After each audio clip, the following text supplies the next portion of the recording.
All right, hello.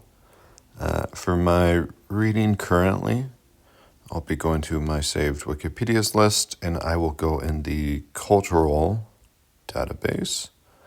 I currently have 231, but I've already chosen the one I'd like to read. Right now, it is Human Extinction.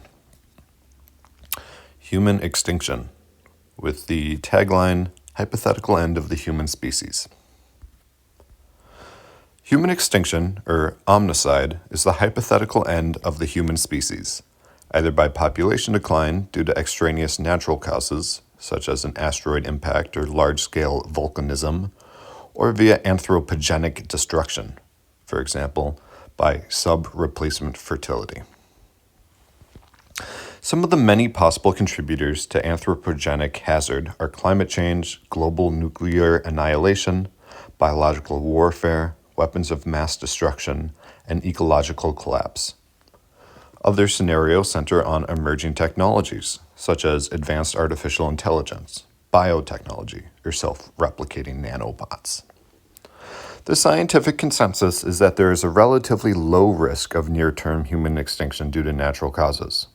The likelihood of human extinction through humankind's own activities, however, is a current area of research and debate. History of thought. Early history.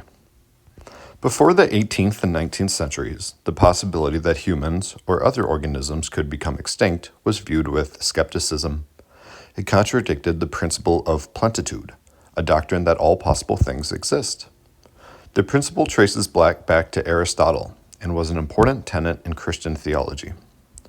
Ancient philosophers such as Plato, Aristotle, and Lucretius wrote of the end of humankind only as a part of the cycle of renewal. Marcion of Sinope was a proto-Protestant who advocated for antinatalism that could lead to human extinction.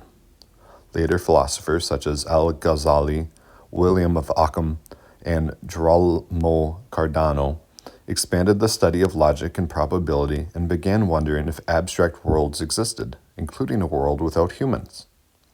Physicist Edmund Halley stated that the extinction of the human race may be beneficial to the future of the world. The notion that species can become extinct gained scientific acceptance during the Age of Enlightenment in the 17th and 18th centuries, and by 1800, George Cuvier had identified 23 extinct prehistoric species. The doctrine was further gradually undermined by evidence from the natural sciences, particularly the discovery of fossil evidence of species that appeared to no longer exist, and the development on the theories of evolution. In On the Origin of Species, Darwin discussed the extinction of species as a natural process and a core component of natural selection. Notably, Darwin was skeptical on the possibility of sudden extinction, viewing it as a gradual process. He held that the abrupt disappearance of species from the fossil record were not evidence of a catastrophic extinctions, but rather represented unrecognized gaps in the record. As the possibility of extinction became more widely established in the sciences, so did the prospect of human extinction.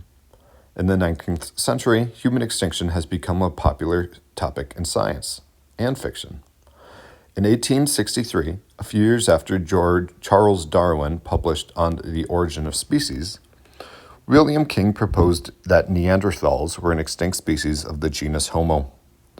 The Romantic authors and poets were particularly interested in the topic. Lord Byron wrote about the extinction of life on Earth in his 1816 poem, Darkness, and in 1824 envisaged humanity being threatened by a comet impact and employing a missile system to defend against it. Mary Shelley's 1826 novel, The Last Man, is set in a world where humanity has nearly been destroyed by a mysterious plague. At the turn of the 20th century, Russian cosmism, a precursor to the modern transhumanism, advocated avoiding humanity's extinction by colonizing space. Atomic Era. The invention of the atomic bomb prompted a wave of discussion among scientists, intellectuals, and the public at large about the risk of human extinction. In a 1945 essay, Bertrand Russell wrote, quote, The prospect for the human race is somber beyond all precedent. Mankind are faced with a clear-cut alternative. Either we shall all perish, or we shall all have to acquire some slight degree of common sense." End quote. In 1950, Leo Szilard suggested it was technologically feasible to build a cobalt bomb that could render the planet unlivable. A 1950 Gallup poll found that 19% of Americans believed that another world war would mean an end to all mankind. Rachel Carson's 1962 book, Silent Spring, raised awareness of environmental catastrophe. In 1983, Brandon Carter proposed the doomsday argument, which used Bayesian probability to predict the total number of humans that will ever exist. The discovery of nuclear winter in the early 1980s, a specific mechanism by which nuclear war could result in human extinction, again raised the issue to prominence. Writing about these findings in 1983, Carl Sagan argued that measuring the severity of extinction solely in terms of those who die conceals its full impact, and that nuclear war imperils all of our descendants for as long as there will be humans. Post-Cold War. John Leslie's 1996 book, The End of the World, was an academic treatment of the science and ethics of human extinction. In it, Leslie considered a range of threats to humanity and what they have in common. In 2003, British astronomer Royal Sir Martin Rees published Our Final Hour, in which he argues that advances in certain technologies create new threats to the survival of humankind, and that the 21st century may be a critical moment in history when humanity's fate is decided. Edited by Nick Bostrom and Million M. Circlevic, Global Catastrophic Risks was published in 2008, a collection of essays from 26 academics on various global catastrophic and existential risks. Toby Ord's 2020 book, The Precipice, Existential Risk and the Future of Humanity, argues that preventing existential risks is one of the most important moral issues of our time. The book discusses, quantifies, and compares different existential risks, concluding that the greatest risks are presented by unaligned artificial intelligence and biotechnology. Causes. Potential anthropogenic causes of human extinction include global thermonuclear war, deployment of a highly effective biological weapon, ecological collapse, runaway artificial intelligence, runaway nanotechnology, such as a Great Goo scenario, overpopulation, and increased consumption causing resource depletion and a concomitant population crash, population decline by choosing to have fewer children, and displacement of naturally evolved humans by a new species produced by genetic engineering or technological augmentation.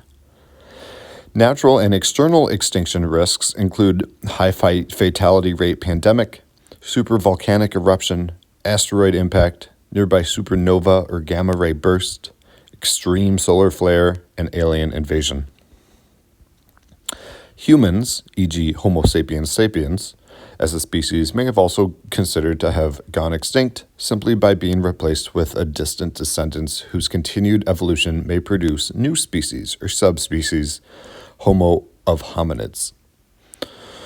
Without intervention by unexpected forces, the stellar evolution of the sun is expected to make Earth uninhabitable, then destroy it.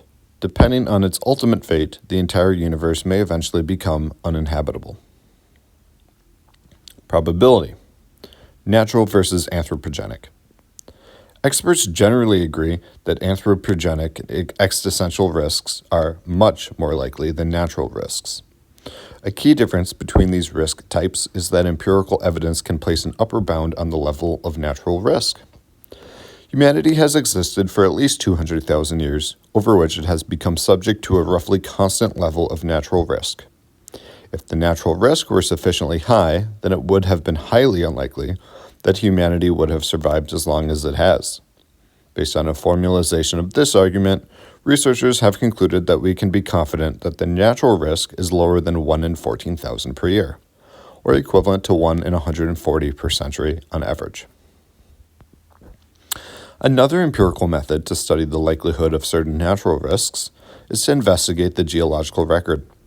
For example, a comet or asteroid impact event sufficient in scale to cause an impact winter that would cause human extinction before the year 2100 has been estimated at 1 in a million. Moreover, large supervolcano eruptions may cause a volcanic winter that could endanger the survival of humanity. The geological record suggests that supervolcanic eruptions are estimated to occur on average about once every 50,000 years, though most such eruptions would not reach the scale required to cause human extinction. Famously, the supervolcano Mount Toba may have almost wiped out humanity at the time of its last eruption, though this is contentious. Since anthropogenic risk is a relatively recent phenomenon, humanity's track record of survival cannot produce similar assurances. Humanity has only survived 79 years since the creation of nuclear weapons, and for future technologies, there is no track record. This has led thinkers like Carl Sagan to conclude that humanity is in a time of perils, a uniquely dangerous period in human history, where it is subject to unprecedented levels of risk, beginning from when humans first started posing risk to themselves through their own actions. Paleobiologist Olive Vinn has suggested that humans presumably have a number of inherited behavioral patterns that are not fine-tuned for conditions prevailing in technological civilization. Indeed, some inherited behavior patterns may be highly incompatible with such conditions and have a high potential to induce self-destruction. These patterns may include responses of individuals seeking power over conspecifics in relation to harvesting and consuming energy. Risk estimates. Given the limitations of ordinary observation and modeling, expert elicitation is frequently used to obtain probability estimates. Humanity has a 95% probability of being extinct in 7,800,000 years, according to J. Richard Gott's formulation of the controversial doomsday argument, which argues that we have probably already lived through half the duration of human history. In 1996, John A. Leslie estimated a 30% risk over the next 5 centuries, equivalent to about 6% per century on average. In 2003, Martin Rees estimated a 50% chance of collapse of civilization in the 21st century. The Global Challenges Foundation's 2016 annual report estimates an annual probability of human extinction of at least 0.05% on year, equivalent to 5% per century on average. As of February 8, 2025, medical users estimate a 0.8 probability of human extinction by 2100. According to a 2020 study published in Scientific Reports, if deforestation and resource consumption continue at current rates, they could culminate in a catastrophic collapse in human population and possibly an irreversible collapse of our civilization in the next 20 to 40 years. According to the most optimistic scenario provided by the study, the chances that human civilization survives are smaller than 10%. To avoid this collapse, the study says, humans should pass from a civilization dominated by the economy to a cultural society that privileges the interest of the ecosystem above the individual interest of its components, but eventually in accordance with the overall communal interest. Nick Bostrom, a philosopher at the University of Oxford, known for his work on existential risk, argues that it would be misguided to assume that the probability of near-term extinction is less than 25%, and that it will be a tall order for the human race to get our precautions sufficiently right the first time, given that an existential risk provides no opportunity to learn from failure. Philosopher John A. Leslie assigns a 70% chance of humanity surviving the next 5 centuries, based partly on the controversial philosophical doomsday argument that Leslie champions. Leslie's argument is somewhat frequentist, based on the observation that human extinction has never been observed, but requires subjective anthropic arguments. Leslie also discusses the anthropic survivorship bias, and states that the a priori certainty of observing an undisastrous past could make it difficult to argue that we must be safe because nothing terrible has yet occurred. He quotes Holger Beach Nielsen's formulation, quote, We do not even know if there should exist some extremely dangerous decay of, say, the proton which caused the eradication of the Earth, because if it happens, we would no longer be there to observe it, and if it does not happen, there is nothing to observe. Jean-Marc Solati calculated the probability of human extinction caused by a giant asteroid impact. It is between 0.03 and 0.3 for the next billion years, if there is no colonization of other planets. According to that study, the most frightening object is a giant long-period comet with warning time of only a few years only, and therefore no time for any intervention in space or settlement on the Moon or Mars. The probability of a giant comet impact in the next 100 years is 2.2 times 10 to the power of negative 12. American Enterprise Institute estimate a 1 in 100,000 odds of a 3-kilometer wide asteroid impact within the next 100 years. They estimate a 0.0067 annual chance of supervolcanic eruption, yet scheduled for the supervolcanic eruption by May 1st, 16,940 AD. From nuclear weapons. In November 13th, 2024, American Enterprise Institute estimated a probability of nuclear war during the 21st century between 0% and 80%. A 2023 article of The Economist estimated an 8% chance of nuclear war causing catastrophe and 0.5625% chance of nuclear war causing human extinction. From artificial intelligence. A 2008 survey by the Future of Humanity Institute estimated a 5% probability of extinction by superintelligence by 2100. A 2016 survey of AI experts found a median estimate of 5% that human-level AI would cause an outcome that was extremely bad. In 2019, the risk was lowered to 2%, but in 2022, it was increased back to 5%. In 2023, the risk doubled to 10%. In 2024, the risk increased to 15%. In 2020, Toby Ord estimates existential risk in the next century at 1 in 6 in his book, The Precipice, Existential Risk and the Future of Humanity. He also estimated a 1 in 10 risk of extinction by unaligned AI within the next century. According to the July 10th, 2023 article of The Economist, scientists estimated a 12% chance of AI-caused catastrophe and a 3% chance of AI-caused extinction by 2100. In May 1st, 2023, the Treaty on Artificial Intelligence Safety and Cooperation estimated a 30.5% risk of AI-caused catastrophe by 2200, although they also estimated a 32.2% risk of an AI-caused catastrophe by 2026 if there is no 6 months moratorium. On December 27, 2024, Geoffrey Hinton estimated a 10 to 20% probability of AI-caused extinction in the next 30 years. He also estimated a 50 to 100% probability of AI-caused extinction in the next 150 years.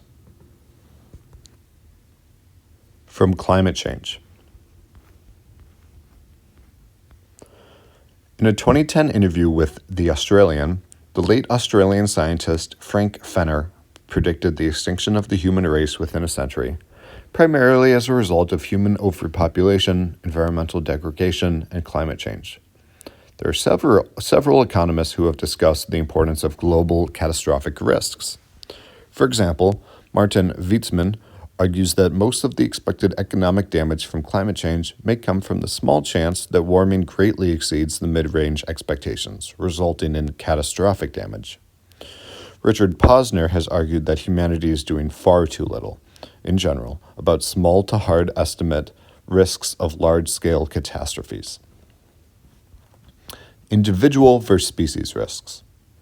Although existential risks are less manageable by individuals than, for example, health risks, according to Ken Olam, Joshua Knobe, and Alexander Vinlekin, the possibility of human extinction does have practical implications.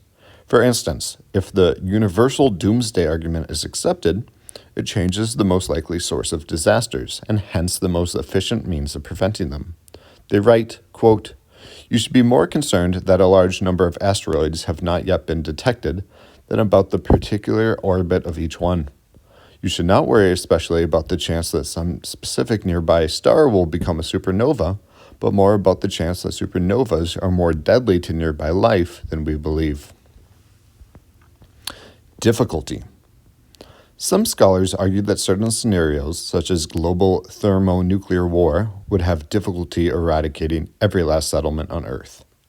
Physicist Willard Wells points out that any credible extinction scenario would have to reach into a diverse set of areas, including the underground subways of major cities, the mountains of Tibet, the remotest islands in the South Pacific, and even to McMurdo Station in Antarctica, which has contingency plans and supplies for long isolation.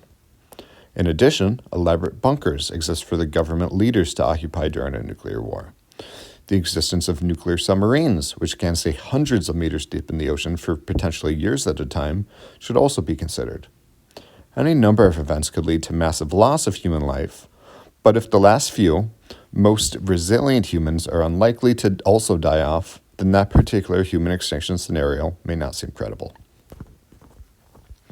Ethics. Value of human life. Existential risks are risks that threaten the entire future of humanity, whether by causing human extinction or by otherwise permanently crippling human progress. Multiple scholars have argued that based on the size of the cosmic endowment, that because of the inconceivably large number of potential future lives that are at stake, even small reductions of existential risk have great value. In one of the earliest discussions of ethics of human extinction, Derek Perft offered the following thought experiment. Quote, "I believe that if we can destroy mankind, as we now can, this outcome will be much worse than most people think. Compare three outcomes. 1. Peace. 2. A nuclear war that kills 99% of the world's existing population. 3. A nuclear war that kills 100%. 2 would be worse than 1, and 3 would be worse than 2. Which is the greater of these two differences? Most people believe that the greater difference is between 1 and 2. I believe that the difference between 2 and 3 is much greater." End quote. The scale of what is lost in an existential catastrophe is determined by humanity's long-term potential, what humanity could expect to achieve if it survived. From a utilitarian perspective, the value of protecting humanity is the product of its duration, how long humanity survives, its size, how many humans there are over time, and its quality, on average, how good is life for future people. On average, species survive for around 1 million years before going extinct. Perf points out that the Earth will remain habitable for around 1 billion years, and these might be lower bounds on our potential. If humanity is able to expand beyond Earth, it could greatly increase the human population and survive for trillions of years. The size of the foregone potential that would be lost, were humanity to become extinct, is very large. Therefore, reducing existential risks by even a small amount would have a very significant moral value. Carl Sagan wrote in 1983, quote, "If we are required to calibrate extinction in numerical terms, I would be sure to include the number of people in future generations who would not be born. The stakes are 1 million times greater for extinction than for the most modest nuclear wars that kill only hundreds of millions of people. There are many other possible measures of the potential loss, including culture and science, the evolutionary history of the planet, and the significance of the lives of all of our ancestors who contributed to the future of their descendants. Extinction is the undoing of the human enterprise." End quote. Philosopher Robert Adams in 1989 rejected Perif's impersonal views, but spoke instead of moral imperative for loyalty and commitment to the future of humanity as a vast project, the aspiration for a better society, more just, more rewarding, and more peaceful, our interest in the lives of our children and grandchildren, and the hopes that they will be able, in turn, to have the lives of their children and grandchildren as projects. Philosopher Nick Bostrom argues in 2013 that preference satisfactionist, democratic, custodial, and institutionist arguments all converge on the common sense view that preventing existential risk is a high moral priority, even if the exact degree of badness of human extinction varies between these philosophies. Parif argues that the size of the cosmic endowment can be calculated from the following argument. If Earth remains habitable for 1 billion more years and can sustainably support a population of more than 1 billion humans, then there is a potential for 10 to the power of 16 human lives of normal duration. Bostrom goes further, stating that if the universe is empty, then the accessible universe can support at least 10 to the power of 34 biological human life years. And if some humans were uploaded onto computers, could even support the equivalent of 10 to the 54 cybernetic human life years. Some economists and philosophers have defended views, including exponential discounting and person-affecting views of population ethics, on which future people do not matter, or matter much less, morally speaking. While these views are controversial, they would agree that an existential catastrophe would be among the worst things imaginable. It would cut short the lives of 8 billion presently existing people, destroying all of what makes their lives valuable and most likely subjecting many of them to profound suffering. So even setting aside the value of future generations, there may be strong reasons to reduce existential risk, grounded in concern for presently existing people. Beyond utilitarianism, other moral perspectives lend support to the importance of reducing existential risk. An existential catastrophe would destroy more than just humanity. It would destroy all cultural artifacts, languages, and traditions, and many of the things which we value.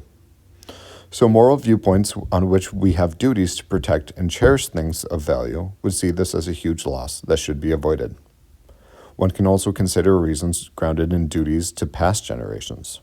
For instance, Edmund Burke writes of a, quote, partnership between those who are living, those who are dead, and those who are to be born.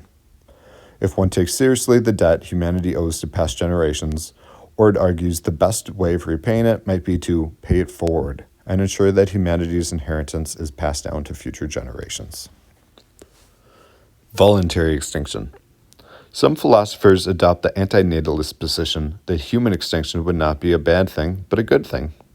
David Benatar argues that coming into existence is always serious harm, and therefore it is better that people do not come into existence in the future. Further, Benatar, animal rights activist Stephen Best, and anarchist Todd May posit that human extinction would be a positive thing for the other organisms on the planet and the planet itself, citing, for example, the omnicidal nature of human civilization. The environmental view in favor of human extinction is shared by members of voluntary human extinction movement and the Church of Euthanasia, who call for refraining from reproduction and allowing the human species to go peacefully extinct, thus stopping further environmental degradation. In fiction, Jean-Baptiste Cousin de Granville's 1805 science fantasy novel Le Dernier Homme, which depicts human extinction due to infertility, is considered the first modern apocalyptic novel and credited with launching the genre. Other notable early works include Mary Shelley's 1826 The Last Man, depicting human extinction caused by a pandemic, and Olaf Stapledon's 1937 Star Maker, a comparative study of omnicide. Some 21st century pop science works, including The World Without Us by Alan Weisman, and the television specials Life After People and Aftermath Population Zero, pose a thought experiment. What would happen to the rest of the planet if humans suddenly disappeared? A threat of human extinction, such as through technological singularity, drives the plot of innumerable science fiction stories. An influential early example is the 1951 film of When Worlds Collide. Usually the extinction threat is narrowly avoided, but some exceptions exist, such as RUR and Steven Spielberg's AI. Under the See Also page, we have the following articles: Apocalypticism, Societal Collapse, Eschatology, Extinction Event, Genericide, Global Catastrophic Risk, Great Filter, Holocene extinction, speculative evolution, voluntary human extinction movement, and World War III.